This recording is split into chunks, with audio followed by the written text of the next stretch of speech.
semaine des situations peut-être difficiles. Après une semaine des courses, nous avons couru à gauche et à droite, nous avons eu des nouvelles qui n'étaient peut-être pas des bonnes nouvelles. Mais ce matin, Dieu nous invite dans sa présence. Amen. Il nous invite dans sa maison. Il nous dit, ma fille, mon fils, calme-toi. Alléluia. Frères et sœurs, nous sommes à la recherche, nous sommes sur le chemin de la connaissance de Christ. Nous sommes sur le chemin de la connaissance des 7 hommes, et c'est Dieu qui nous a été envoyé afin de nous sauver. Alléluia. Nous sommes à la recherche de cet époux. L'Église est en recherche de la connaissance de cet époux qui est l'époux le plus merveilleux qui soit. Alléluia. Il me dit que lui, à cause de son amour pour nous, il a donné de sa mort afin de nous laver, de nous sanctifier par les eaux de sa parole. Pour que cette Église, son épouse, puisse paraître devant lui, sans tache, irréprochable. Le but de la connaissance de Jésus-Christ, c'est que nous puissions le connaître, de connaître ce qu'il veut, ce qu'il attend de son épouse, ce qu'il veut que l'épouse soit. Alléluia.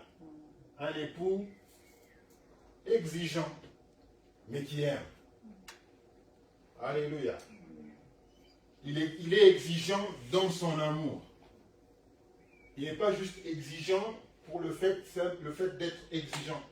Il est exigeant dans son amour. Il fait que son épouse, qu'il a rachetée, puisse lui ressembler.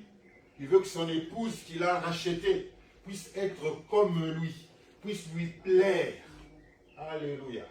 C'est comme quand tu achètes une maison, tu veux la rendre à ton goût. À défaut de ne pas construire une maison à son goût, quand tu rachètes, tu veux la transformer. Tu veux changer la couleur de la peinture. Tu veux briser ce mur pour en faire un autre. Tu veux faire tellement de choses de façon que cette maison te ressemble. Jésus-Christ a pris une église comme un morceau de bois qu'il est en train de tailler, d'enlever tous les morceaux qui ne lui ressemblent pas, afin que quand il regarde dans cette église, il se voit lui-même. Alléluia. Que cette église, elle me dit qu'elle est le corps du Christ. Et Christ est la tête. Ça veut dire, en d'autres termes, je ne peux pas aimer seulement la tête et ne pas aimer le corps de Jésus. J'entends des gens qui disent, moi l'église, non, c'est pas mon truc. Je peux rester à la maison. Je peux prier à la maison. L'église, c'est pas mon truc. Mais la Bible dit que l'église, c'est le corps de Christ. Et Christ est la tête. Donc je ne peux pas dire, j'aime la tête. J'aime ta tête, Seigneur Jésus-Christ, mais je n'aime pas ton corps. Ça n'a pas de sens. Ça n'a pas de sens. Le Christ, c'est le corps du Christ. Et donc, quand on aime Christ, on doit aimer son Église aussi. Parce que l'Église fait partie de lui. Si l'Église est le corps du Christ, ça veut dire que lorsque Christ est ressuscité, il est ressuscité avec son Église. Alléluia. Il n'est pas ressuscité que la tête. C'est pourquoi Jésus-Christ voulait ressusciter avec son corps. Avec tout son corps. Ceux qui l'ont vu après la résurrection, ils l'ont vu, ce n'était pas un esprit. Ils ont vu Jésus-Christ avec son corps. Et l'Église est le corps de Christ. L'intention, la volonté de Jésus-Christ, c'est de ressusciter avec son Église. Alléluia. Pourquoi nous devons, frères et sœurs, aller à la recherche, dans la connaissance de ce Christ, cet époux que le Seigneur a bien voulu nous donner. Aujourd'hui, je voudrais que nous puissions parler de Jésus-Christ en tant que roi. Je sais que j'ai trouvé quelques points le dimanche, j'ai touché à quelques points le dimanche dernier, mais je voudrais aujourd'hui vraiment que l'on explore cette royauté de Jésus-Christ. Parce que Jésus-Christ est roi. Alléluia. Il est roi. Et quand tu dis Jésus-Christ mon roi, quand nous adorons le Seigneur, nous disons Jésus-Christ mon roi. S'il est ton roi, il y a donc des choses que tu dois faire. Parce qu'à un roi, on doit adoration. À un roi, on doit soumission. À un roi, on donne des louanges et des adorations. À un roi, on a foi en lui. Frères et sœurs, à un roi, on a de l'espérance en lui. Donc quand tu dis Jésus-Christ est roi, qu'il est mon roi, ça veut dire que même lui doit s'attendre à ce qu'il puisse recevoir la soumission que l'on donne à un roi. Lorsque vous allez dans un royaume, il y a le roi et puis il y a les sujets du roi. Il y a les sujets du roi. Les sujets du roi donnent honneur au roi. Lorsque le roi passe, il lui donne des honneurs. Il parle du roi. Frères et sœurs, ils parlent du roi, ils adorent le roi, ils prient pour le roi. Donc, quand Jésus-Christ est roi, et ils se soumettent au roi. Alléluia. On ne peut pas dire de Christ qui est le roi si on ne se soumet pas à lui. Si dans notre vie, on ne se soumet pas à lui. Si tout ce qui concerne notre vie ne montre en rien la soumission au roi. Il y a des gens qui connaissent Christ, mais Christ n'est pas le roi de leur cœur. Alléluia. Lisons pour commencer, frères et sœurs, Jean 18, versets 36 à 37.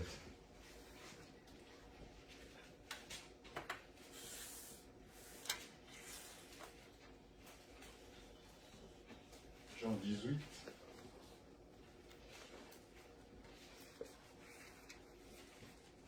Versets 36 à 37. Je puis lire parce que j'ai trouvé.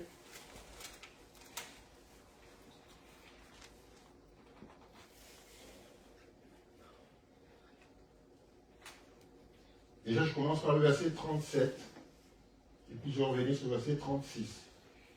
Pilate lui dit, « Tu es donc roi ?» Jésus répondit, « Tu le dis, je suis roi. Je suis né et je suis venu dans le monde pour rendre témoignage à la vérité. Et quiconque est de la vérité, écoute ma voix. » Et donc si Jésus-Christ est ton roi, tu dois écouter sa voix. Alléluia. Et écouter ici a le sens, pas juste d'entendre, parce que entendre, on peut entendre sans comprendre. On peut entendre un bruit sans savoir ce que c'est. Mais quand Jésus-Christ dit, si je suis roi, donc vous devez écouter ma voix. Écouter prend un autre sens. Non seulement saisir effectivement ce que Christ dit, et obéir à ce qu'il dit. Comment est-ce qu'on croit que quelqu'un a reçu une instruction? C'est quand cette personne va au-delà pour faire l'instruction, pour agir selon l'instruction qu'il a reçue. Sinon, lorsqu'on reçoit une instruction et que rien ne se passe après, on se doute si on a compris cette instruction. Déjà, si on l'a écoutée, et puis si on a compris cette instruction. Mais quand il y a eu une instruction qui a été donnée et qu'on voit qu'il y a une action qui a suivi, on se dit, c'est que l'instruction a non seulement été écoutée, mais elle a aussi été comprise. Donc Jésus-Christ, quand on dit qu'il est mon roi, lui, ce qui s'attend, c'est que quand une instruction est donnée, ou nous est donnée, que nous puissions, à cette instruction, y attacher une action y afférente. Et là, il se dit, je suis roi. Pourquoi Jésus-Christ dirait qu'il est roi? Ou pourquoi tu dirais qu'il est mon roi si on ne voit aucune instruction qui suive, on ne voit aucune action qui suive les instructions que nous recevons de notre Seigneur. Alléluia.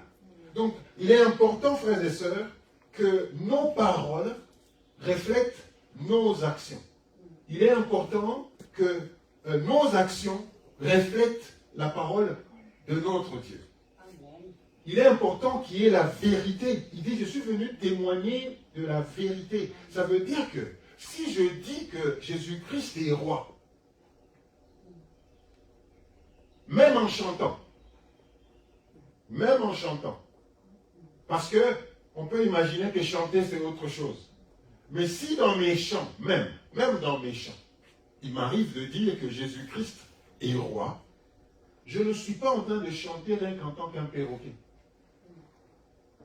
C'est-à-dire que même en chantant, quand j'ai dit que Jésus-Christ est roi, ce que lui s'attend, c'est qu'il soit effectivement considéré comme un roi.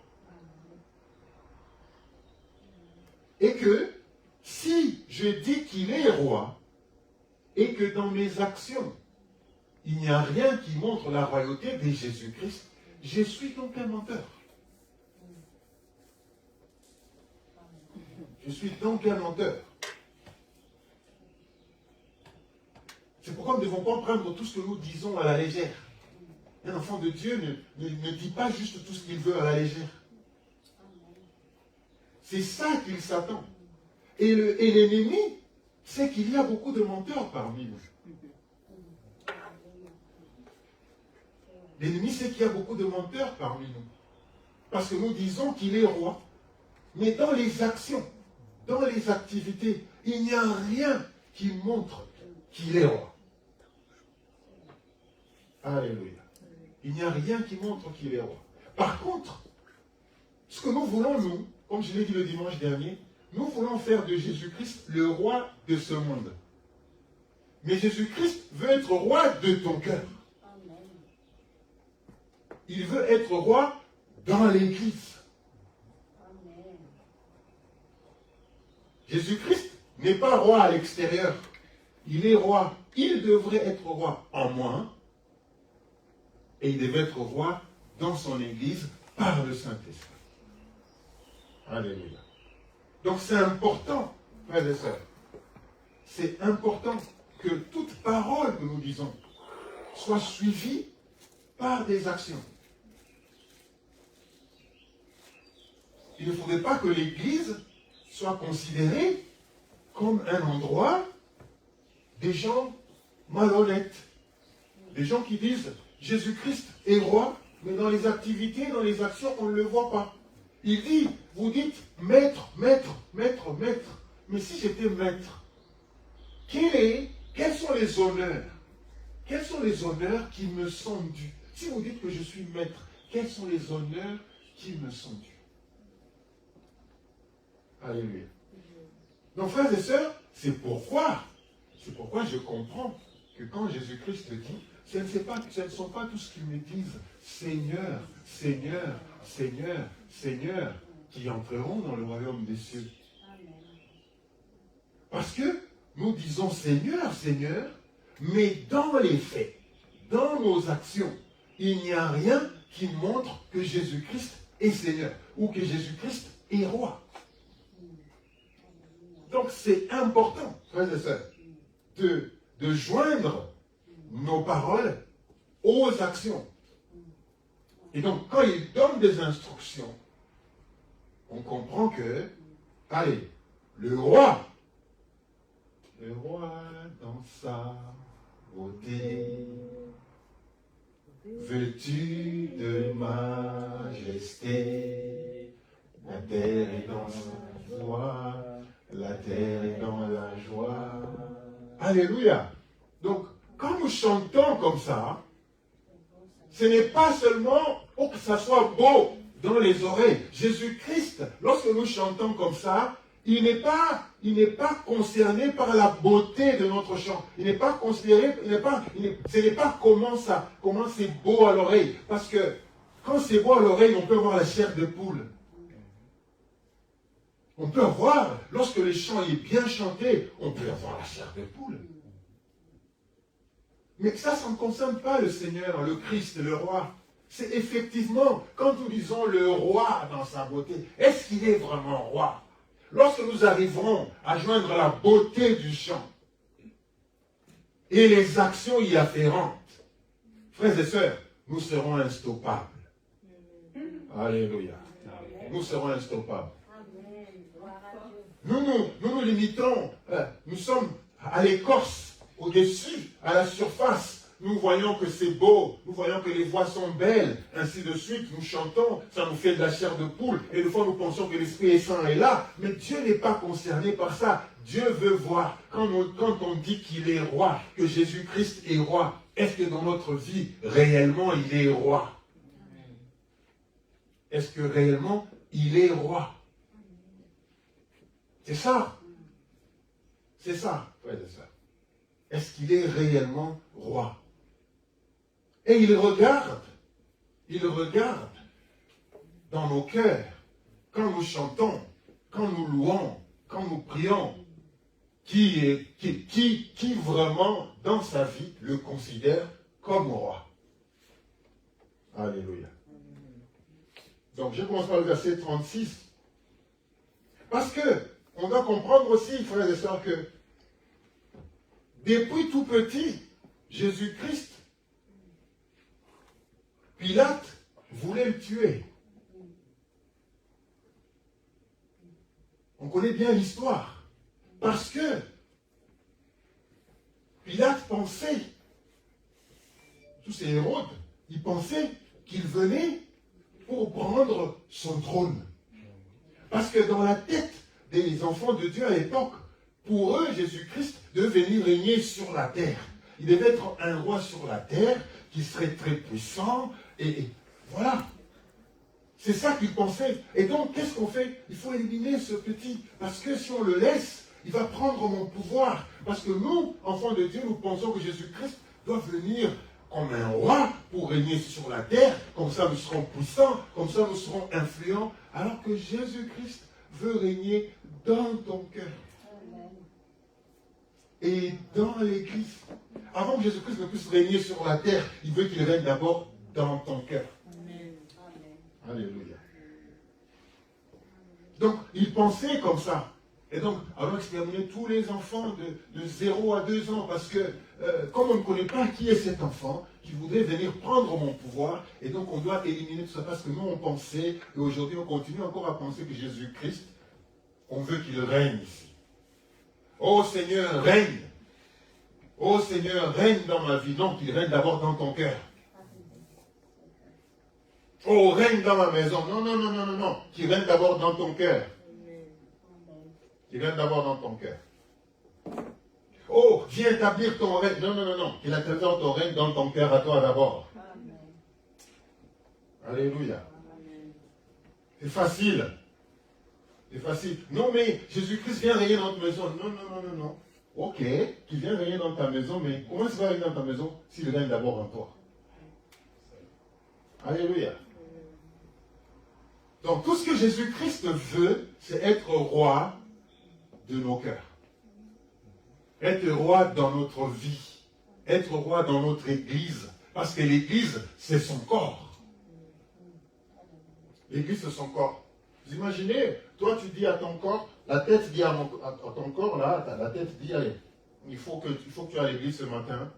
Et le corps dit non. Non, non, non, non, non. Moi je reste là. Quand un corps est malade, il fait ça. Tu as la volonté, mais le corps te dit non. La tête dit, allons-y. Mais les jambes disent, je ne peux pas marcher. Donc, il y a contradiction entre ce que la tête et le cœur veulent et ce que le corps veut. Et beaucoup dans l'Église sont comme ça. Ça veut dire que Jésus-Christ, qui est la tête, dit, voilà ce que tu dois faire, et le corps dit, non, non, non, non, non, non, non, non. Non, non, non, non, non. Moi, je préfère plutôt faire ça.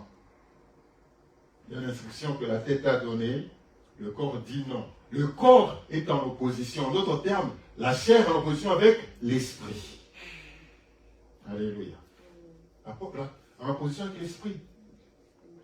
Donc, c'est ça. Frères et sœurs, le corps en opposition avec l'esprit. Si Jésus-Christ est le roi, s'il est la tête, le corps doit obéir. On dit souvent que là où la tête est parvenue à passer, qu'est-ce que fait le corps? Le corps suit aussi. Si la tête ne passe, le corps ne passera non plus. Jésus-Christ a même dit que non. Si moi, qui suis roi, j'ai été maltraité, le corps sera aussi maltraité. Tout ce que la tête a connu, le corps va le connaître aussi. Parce que c'est un ensemble. Parce que c'est un ensemble. L'Église doit être un ensemble avec Christ. Christ qui est sa tête. L'Église doit être un ensemble. Frères et sœurs, l'Église ne peut pas être en dehors de Christ. C'est un ensemble. Là où est Christ, là où l'Église doit être. Parce que l'Église, c'est son corps. Alléluia. Donc, il pensait comme ça. Il vient pour prendre mon pouvoir. Donc, il faut l'éliminer. Il faut l'éliminer. Parce que dans la tête, c'était qu'il vienne régner. Il doit venir régner. Alléluia. Verset 37, je reviens. 36, alors je reviens. Comme Jean 18, verset 36. Il dit ceci. Mon royaume n'est pas de ce monde. Répondit Jésus. Si mon royaume était de ce monde, mes serviteurs auraient combattu pour moi afin que je ne sois pas livré aux Juifs. Mais maintenant, mon royaume n'est point d'ici-bas. C'est-à-dire que vous espériez que Jésus-Christ vienne régner, qu'il vienne prendre son pouvoir ici sur la terre, qu'il vienne diriger ici sur la terre. Jésus-Christ dit non. Si c'était le cas, eh bien mes serviteurs devaient venir là me défendre. Donc mon royaume n'est pas de ce monde. Mon royaume n'est pas de ce monde. Ne me faites pas roi de ce monde. Il ne faut pas faire Jésus-Christ roi de ce monde.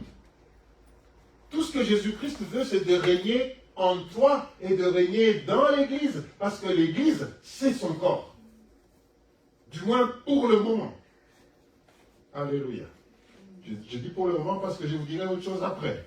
Alléluia. Donc, la royauté de Christ. La royauté de Christ, ici sur la terre, frères et sœurs, je peux peut-être parler directement de ça. La royauté de Christ, ici sur la terre, peut se résumer en trois occasions. Lorsque Jésus-Christ était homme sur la terre, il est venu pour témoigner du royaume. Il est venu nous montrer, frères et sœurs, comment est le royaume.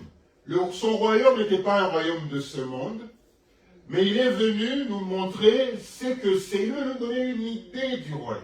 Il est venu nous montrer une image du royaume. Il est venu nous montrer ce que son royaume représentait. Il est venu nous montrer ce que c'est vivre dans son royaume. Alléluia.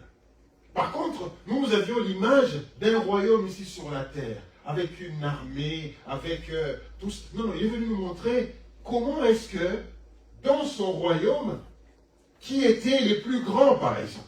Non, mais qui est le plus grand dans le royaume? Seigneur, qui est le plus grand? Qui est le plus grand d'entre nous? Qui est le plus grand dans le royaume? Par exemple, une question qui lui avait été posée. Pourquoi? Parce que ici, nous voulons le pouvoir. Dans ce royaume ici dans le monde, nous voulons le pouvoir. Nous voulons avoir de l'autorité. Nous voulons être au premier plan. Nous voulons que les gens nous respectent. Nous voulons que les gens, quand nous disons une parole, qu'ils s'exécutent. Nous voulons avoir de l'influence. Nous voulons avoir de l'influence. que l'on parle de nous. Mais Jésus-Christ qui dit non, non, non, non. Dans le royaume de mon Père, il faut être comme les plus petits. Dans ce royaume-là, ceux qui sont plutôt en avant, c'est ceux qui sont comme les plus petits. C'est ceux qui dépendent du roi. C'est ceux qui sont humbles. C'est les plus petits qui savent que le roi est leur provision. Le roi est celui qui, dans le royaume que je vous annonce, voilà comment est-ce que vous devez vous comporter. Voilà comment est-ce que vous devez être. L'influence là-bas n'est pas accordée parce qu'on a des gros diplômes. L'influence là-bas n'est pas accordée parce qu'on a fait des grosses études, ou bien parce qu'on est éloquent, ou bien non, non, non. L'influence dans ce royaume-là, non, non. L'influence dans ce royaume-là, il faut être comme un petit enfant. Donc Jésus-Christ est venu nous montrer le royaume, nous montrer cette représentation. Comment est-ce que ce royaume-là sera? Alléluia. Et puis, une autre forme de royauté que Jésus-Christ veut nous montrer, c'est une royauté, comme je l'ai dit, dans l'Église. Jésus-Christ veut être roi de l'Église par son Saint-Esprit. Ce qui doit se faire dans l'Église, c'est ce que Jésus-Christ voudrait que nous puissions faire. Il y en a qui vont essayer à y mettre un peu de leurs sentiments, à y mettre un peu de leur compassion. Non, mais ce que Jésus-Christ veut, c'est ça qui doit se passer dans l'Église. Il ne doit pas y avoir de compromission. Il ne doit pas y avoir de compromission.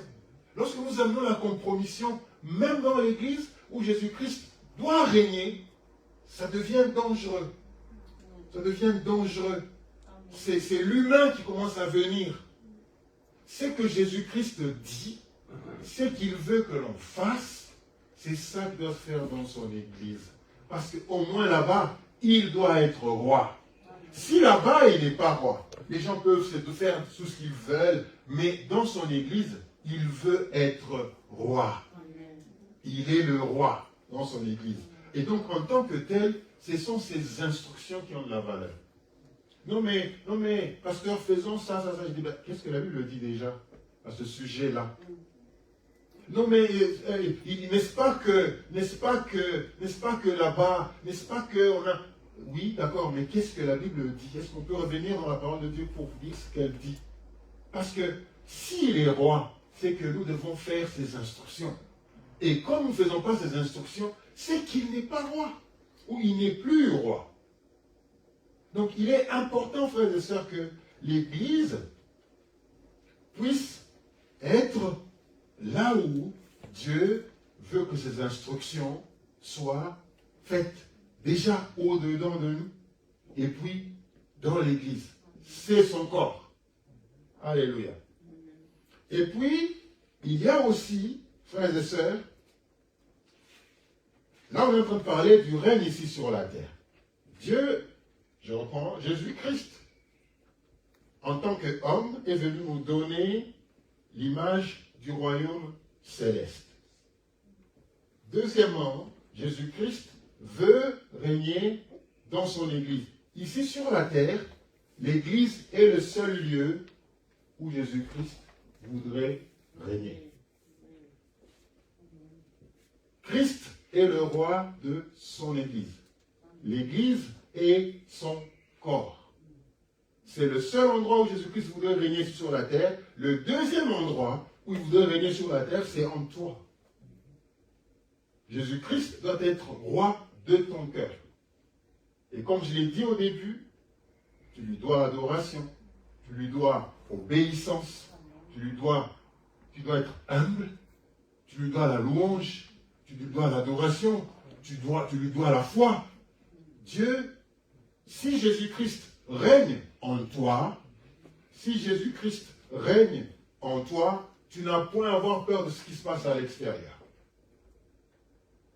Tu n'as point à avoir peur. Alléluia.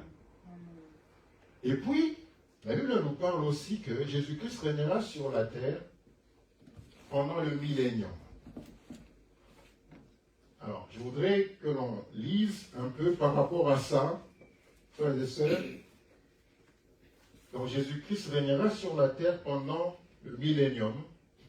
Ça sera une période de 1000 ans où Jésus-Christ régnera maintenant ici sur la terre. Ce n'est pas le moment où on veut que Jésus-Christ puisse régner sur la terre. Son royaume n'est pas de ce monde. Pendant cette période-là, il régnera sur la terre. Mais ce que Jésus-Christ veut régner pendant ce temps, c'est dans son Église et régner en nous. Qu'il soit le roi, qu'il soit mon roi, avec tout ce que je vous ai dit. Une autre période qu'il régnera sur la terre, c'est pendant le millénium. Je vais vous expliquer ça. Si on voit dans Apocalypse au chapitre 20, on est en train de parler, je répète, de Jésus-Christ roi. Et comme je le dis au tout début, que nous sommes en train de rechercher la connaissance de Christ sous tous ses aspects. Christ roi, Christ Seigneur, Christ Fils de Dieu, Christ Sauveur, Christ intercesseur, Christ médiateur. Nous devons arriver à connaître la personne de Christ pour que si nous commençons à l'adorer, au moins, si nous commençons à l'adorer, au moins nous savons qui nous adorons. Nous ne voulons pas adorer un étranger. Nous voulons adorer quelqu'un que nous connaissons très bien. Et donc dans Apocalypse 20, il dit ceci, pour ceux qui aiment un peu, qui veulent savoir ce qui va se passer. Elle me dit de ceci, c'est l'apôtre Jean qui parle. Lorsque il s'est retrouvé dans l'île de Patmos, Dieu lui a révélé toutes ces choses, les choses qui devaient arriver, l'avenir du monde. Ces choses dont je vais vous parler maintenant, c'est des choses qui vont arriver. Alléluia. Et tu dois savoir que Christ régnera ici sur la terre pendant cette période-là. Et il me dit, puis je vis descendre du ciel un ange, à partir du verset 1er, puis je vis descendre du ciel un ange qui avait la clé de l'abîme et une grande chaîne dans sa main. Il saisit le dragon, le serpent ancien, qui est le diable et Satan, et il le lia pour 1000 ans. Ça veut dire que si toi tu pries, tous ceux qui prient que Dieu puisse éliminer le diable ou qu'il puisse lier le diable, vous n'allez pas y arriver. Vous n'allez pas y arriver. C'est une fausse prière. C'est une fausse prière. Il va nous accompagner. Notre marche ici sur la terre, il sera toujours là. Jusqu'à cette période-là. Mais ce que Dieu attend, c'est que Jésus-Christ règne en nous. Et qu'il règne dans l'Église. Si Jésus-Christ règne en toi, s'il règne en toi et qu'il règne dans l'Église, tu n'as point à t'inquiéter. Donc, à ce moment-là, c'est alors que le diable sera lié. Satan sera lié. Il sera enchaîné, et il sera mis dans une prison pendant 1000 ans. Où, pendant cette période-là, il ne séduira personne. Il ne séduira personne. Alléluia. Il ne séduira personne, il n'amènera pas le mal, il ne fera rien. Là, il fait encore des choses pour ceux qui le considèrent encore. Et la Bible continue en disant, il le jeta dans l'abîme, ferma et scella l'entrée au-dessus de lui, afin qu'il ne séduise plus les nations, jusqu'à ce que les 1000 ans soient accomplis. Après cela, il faut qu'il soit délié pour un peu de temps. Donc ça, c'est l'histoire qui arrivera. Donc aujourd'hui, nos prières là, pour que Dieu puisse enlever le diable, c'est des fausses prières. Il y aura un moment où il sera lié et il ne séduira personne pendant 1000 ans. Ici sur la terre. Je parle d'ici sur la terre. Alléluia. C'est ça que la parole de Dieu dit. Ce sont les instructions de notre Seigneur. Ces choses, frères et sœurs, si Jésus-Christ est roi, nous devons les accepter et comprendre qu'elles arriveront. Et vivre comme ça. Alléluia. Verset 4. Et je vis des trônes. Et à ceux qui s'y assirent fut donné le pouvoir de juger. Et j'ai vu les âmes de ceux qui avaient été décapités à cause du témoignage de Christ et à cause de la parole de Dieu, et de ceux qui n'avaient pas adoré la bête ni son image, qui n'avaient pas reçu la marque sur le front ni sur leurs mains. Ils revinrent à la vie et ils régnèrent avec Christ pendant 1000 ans. Alléluia. Donc, alors à ce moment-là, Jésus-Christ régnera sur la terre. Mais avant cela, il a régné dans nos cœurs. Et puisqu'il a régné dans nos cœurs, nous nous retrouvons parmi ceux-là qui vont régner avec lui. L'apôtre Paul dit, plutôt l'apôtre Jean dit, je vis les âmes de ceux qui avaient été décapités à cause du témoignage de Jésus. Et ceux qui n'avaient pas, et à cause de la parole de Dieu. C'est-à-dire que lorsque Jésus-Christ est le roi de ton cœur, tu auras beaucoup d'ennemis. Il y en a même qui sont allés jusqu'à être décapités pour les témoignages de Christ. Et il me dit que ceux-là, lorsque l'ennemi, le Satan, sera lié pendant 1000 ans, où il sera enfermé quelque part, il n'y a que le Seigneur qui puisse faire ça. Ce n'est pas nous, par nos prières, non. Ce n'est pas nous. Ce n'est pas nous. Tu peux dire que non, j'arrête la puissance du diable dans ma vie, ainsi de suite. Le lendemain, s'il s'est déchargé de quelque part, il va commencer à côté. Pourquoi il me dit qu'il est en train de tourner, qu'il rôde autour de nous pour voir qu'il va dévorer. Celui-là qui est éveillé, il le lâche. Celui-là qui fait une distraction ou qui est même dans l'église, tu ne fais pas attention, eh bien, il attaque.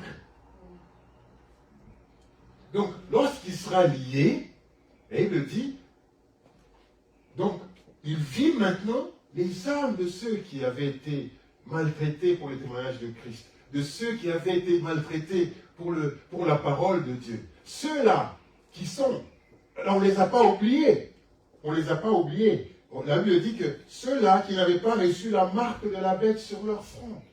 Ça, c'est quelle période? Ça, c'est la période où l'Antichrist régnera pendant 7 ans. 7 ans. 7 années.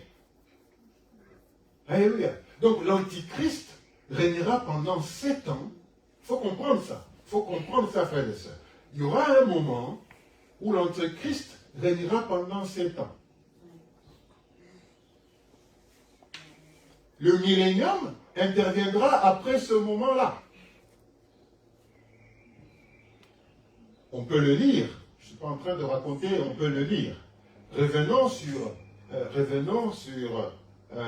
peut revenir sur ça, sur ces enseignements si vous voulez. Revenons au Apocalypse 19. À partir du verset 17. Je vais lire ça. On est en train de parler du règne de Christ. Christ roi. Il faut que vous sachiez ces choses. Quand vous dites Christ est mon roi, ça veut dire que ça inclut toutes ces choses. Alléluia. Il n'est pas roi juste comme ça. Il faut que tu saches pourquoi il est roi. Alléluia. Donc, Apocalypse au chapitre 19, verset 17, on appelle ça la bataille d'Armageddon. Vous avez déjà entendu parler de ça? Alléluia. Gloire au Seigneur. Et il me dit ceci. Et je vis, verset 17, Apocalypse 19.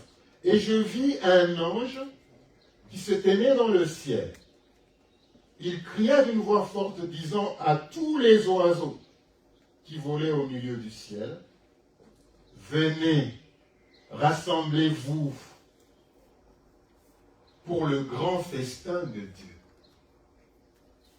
afin de manger la chair des rois, la chair des chefs militaires, la chair des puissants, la chair des chevaux et de ceux qui les montent, la chair de tous, libres, esclaves, petits et grands. Alléluia. Et je vis la bête.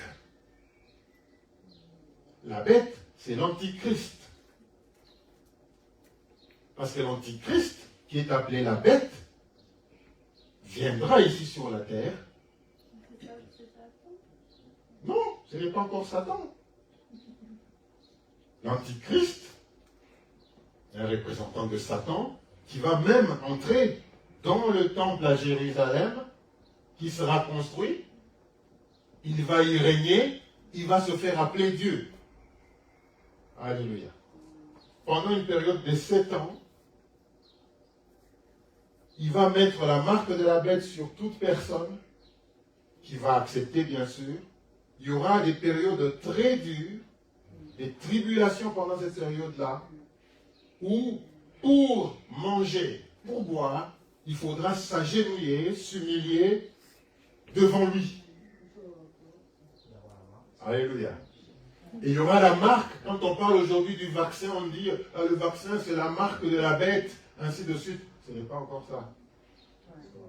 Ce n'est pas encore ça. Il n'y a que ceux qui auront ce sceau, qui auront cette marque-là, qui achèteront, qui mangeront.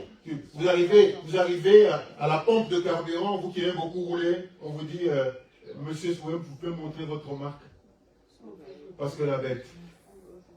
Ben, j'ai pas de marque. Ben, d'accord, parfait. Tu n'achètes pas. Tu vas au supermarché, je voudrais acheter quelque chose à manger. Est-ce que vous pouvez me montrer la marque de la bête? Non, je n'ai pas. Ah bien, vous n'avez pas mangé. La Bible dit que les gens peuvent même commencer à se manger. Tellement il y aura des tribulations, tellement il y aura des problèmes, tellement il y aura pendant une période de 7 ans. Il va pourvoir, mais écoute ce que la parole de Dieu dit. Et non, pendant cette période, ça c'est des périodes qui vont arriver. La parole de Dieu dit, on peut continuer la lecture. Et je vis la bête, les rois de la terre et leurs armées rassemblés pour faire la guerre à celui qui était assis sur le cheval et sur son armée. Alléluia. Donc pendant cette période de 7 ans-là, parce qu'il faudra que cette période se termine, il y aura une guerre. Alléluia. Et la bête fut prise, et avec elle, les faux prophètes, qui avaient fait devant elle les prodiges par lesquels il avait séduit ceux qui avaient pris la marque de la bête. C'est-à-dire que pendant qu'il y aura tout ça, parce que même l'Église, même l'Église, mais entre-temps, frères et sœurs, ce qui est merveilleux, c'est quoi? Ce qui est merveilleux, c'est avant cette période de 7 ans, il y aura déjà l'enlèvement. Il y aura déjà l'enlèvement. Mais pour ceux qui ne seront pas enlevés, pour ceux qui resteront, alors à ce moment-là, ce sont ceux-là qui seront pris à tout ça, aux marques de la bête. Il y en a qui refuseront de prendre la marque de la bête pour vivre, mais qui seront restés ici sur la terre pendant cette période-là. Il y en a qui vont dire, moi je ne prenais pas les marques, s'il faut que je meure, eh bien je vais mourir. Il y en a qui, même s'ils sont restés, il y en a qui peuvent se dire, oh au fait, tous les autres sont partis, moi je suis resté, pourtant j'étais un enfant de Dieu, mais qu'est-ce qui a fait que je reste? Et puis là, c'est la tribulation. Tu dis, pendant cette période, je vais quand même récupérer, je voudrais quand même plaire encore au Seigneur et refuser la marque de la bête. Pourquoi il faut comprendre ce que je suis en train de lire? La mort sera liée aussi. Pardon? On n'est pas encore arrivé là. Et la bête fut prise avec elle, le faux prophète, qui avait fait devant elle les prodiges par lesquels il avait séduit ceux qui avaient pris la marque de la bête. Ça veut dire qu'il y aura l'Antichrist, il y aura aussi un faux prophète qui va commencer à faire des miracles. Les gens vont croire en ces miracles-là, un peu comme aujourd'hui, il y a beaucoup de faux prophètes.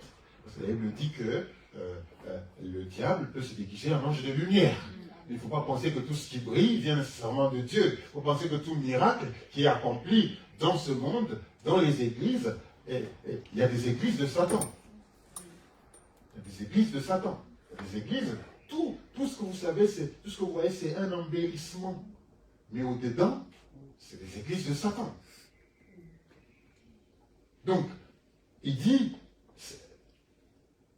et la bête fut prise avec elle, le faux prophète qui avait fait devant elle les prodiges par lesquels il avait séduit ceux qui avaient pris la marque de la bête et adoré son image. Ils furent tous les deux jetés vivants dans les temps ardents du feu et de soufre. Ça veut dire qu'il y a eu l'enlèvement à Aaron, ceux que Dieu a trouvés favorables, et même ceux qui étaient même déjà morts, sont ressuscités, donc ils sont partis. Il y en a qui sont restés. Ceux qui sont restés, ils ont fait face à la période des tribulations avec l'Antichrist. Il y en a qui ont été séduits, qui ont pris la marque de la bête. Et donc, ceux qui n'ont pas pris la marque de la bête, et qui sont quand même restés, on en parle. On parle d'eux dans le chapitre 20. C'est-à-dire que Dieu malgré qu'il y a eu ceux qui étaient enlevés, Dieu a quand même pris compte de ceux qui avaient refusé de prendre la marque de la bête pendant la période de tribulation. Alléluia. Et donc, l'Antichrist et le faux prophète j'étais tous où? Dans le feu. Et que cette période des 7 ans, qui se termine par un combat, par la bataille d'Armageddon, où l'Antichrist et le faux prophète, ainsi que tous ceux qui avaient pris la marque de la bête, sont jetés dans le feu éternel. Alléluia. Et puis, vient alors ce que je vous ai lu, à partir du verset 20, pour dire que l'Antichrist, ce n'est pas Satan. Parce que lui, il a été jeté dans le feu, et Satan a été enchaîné, ligoté pendant une période de 1000 ans. Donc l'Antichrist n'est pas Satan. Ils font le même travail. Satan, il est probablement plus grand que l'Antichrist, parce que Satan, voilà. Mais, ce qui se passe, c'est qu'il faut d'abord que l'Antichrist soit jeté dans le feu, avec tous ceux qui prendront la marche de la bête, dans le feu, pour que finalement, Dieu s'occupe du sort du Satan. Pour que Dieu s'occupe du sort de Satan. Alléluia. Pendant 1000 ans. Vous comprenez maintenant? Donc jusque-là, on ne parle pas du règne de Christ. On parle du règne de Christ pendant 1000 ans, pendant la période où Satan ne pourra plus séduire les nations. Et puis, si vous voulez connaître maintenant la fin, c'est que, après la période de 1000 ans,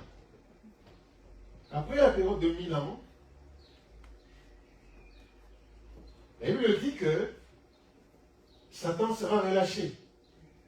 Dieu va relâcher Satan après la période de 1000 ans. Pendant une période. Comme il ne sait faire autre chose que de séduire les nations, il va se mettre à vouloir encore séduire les nations. Et là, ça sera sa fin. Satan aura sa fin. Alléluia. Tout est dans l'Apocalypse chapitre 20. Frères et sœurs, il faut lire. À partir du verset 7, la Bible dit comment les 1000 ans seront accomplis, Satan sera relâché de sa prison. Donc ce n'est pas toi qui peux mettre Satan en prison. Quelles que soient tes prières, tu ne peux pas le mettre en prison.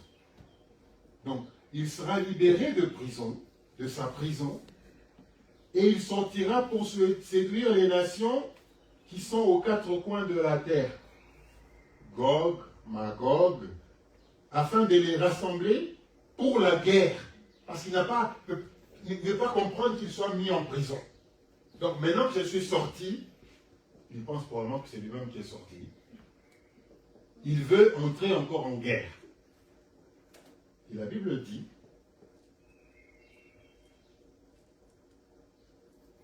afin de les rassembler pour la guerre, leur nombre est comme le sable de mer. Ils montèrent à la surface de la terre et ils investirent le camp des saints et la ville bien-aimée, mais un feu descendit du ciel et les dévora. Et le diable qui les séduisait fut jeté aussi dans les temps de feu et de soufre, où sont la bête et le faux prophète. Ils seront tourmentés jour et nuit au siècle des siècles. Ça sera la fin. Ça sera la fin. Oui, ça sera la fin. Ça sera la fin du diable. Donc, Jésus-Christ, frères et sœurs, lorsque nous disons qu'il est roi, nous devons comprendre ce que ça veut dire. Il a régné comment? Il doit régner où? Une chose est sûre, c'est que avant que tout ceci n'arrive, Jésus-Christ doit régner dans nos cœurs. Il doit régner dans nos maisons. Si Jésus-Christ règne dans ton cœur, il va régner dans ta maison. Mais s'il ne règne pas dans ton cœur, s'il reste au niveau de la tête, tu auras des problèmes dans ta maison. Il faudra que nous puissions laisser Jésus-Christ régner dans notre cœur. Si Jésus-Christ ne règne pas dans nos cœurs, il y aura beaucoup de problèmes dans l'Église. Il y a beaucoup de problèmes dans les églises parce que Jésus-Christ ne règne pas dans nos cœurs. Parce qu'il ne règne pas dans nos cœurs. Si Jésus-Christ régnait dans nos cœurs, il n'y aurait pas de problème dans l'Église. Il n'y aurait pas de problème dans les églises. Le problème, c'est que Jésus-Christ, nous disons qu'il est roi, il n'est pas vraiment roi de nos cœurs. Nous le disons de notre bouche, mais dans nos cœurs, il ne règne pas. Dans nos actions, on ne voit pas que Jésus-Christ est notre roi. Si Jésus-Christ est notre roi, il va régner vraiment et réellement dans nos cœurs. Alléluia. Frères et sœurs, Jésus-Christ est roi. Il est roi. Et quand nous disons qu'il est roi, nous devons penser à tout ça. Nous devons penser au fait qu'il est sur son trône, que Dieu a mis tout sous ses pieds. Tout sous ses pieds. Les choses qui sont dans le ciel, sur la terre, en dessous de la terre, il a mis tout sous ses pieds. Mais son objectif, ce n'est pas venir régner ici sur la terre. Ce n'est pas de venir démontrer sa puissance ici sur la terre. Il veut déjà démontrer sa puissance dans ton cœur. Alléluia. On ne peut pas dire que Jésus-Christ règne sur la terre s'il ne règne pas dans nos cœurs. On ne peut pas dire que Jésus-Christ règne dans l'église s'il ne règne pas dans nos cœurs. Si tout ce que nous avons dans nos cœurs, c'est la division, c'est la confusion, Jésus-Christ ne peut pas régner. Il ne peut pas régner, frères et sœurs. Qu'il commence déjà à régner dans nos cœurs. Alors il régnera dans l'église. Alors il régnera dans nos maisons, dans nos familles. On ne peut pas avoir Christ régner en nous et vivre avec des gens en qui Christ ne règne pas et espérer qu'il y ait le souhait. Le souhait, c'est qu'il règne en nous tous. Qu'il règne en nous tous. Que nous puissions l'adorer. Que nous puissions nous soumettre à lui. Alléluia. Parce qu'on voit qu'il est roi comment? Quand nous nous soumettons à lui. Quand nous lui rendons des... La Bible dit que les quatre êtres vivants et les 24 vieillards, ils ont compris qui il était. Ils ont jeté leur couronne. Ils se sont soumis.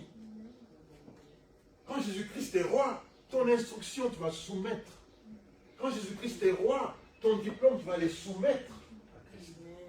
Ta connaissance, tu vas soumettre ça à Christ. Tes avoirs, tu vas les soumettre à Christ. C'est-à-dire que Christ sera au-dessus de tout. Il n'y a rien. S'il est roi, il ne devrait y avoir rien dans notre vie qui soit au-dessus de lui. Alléluia.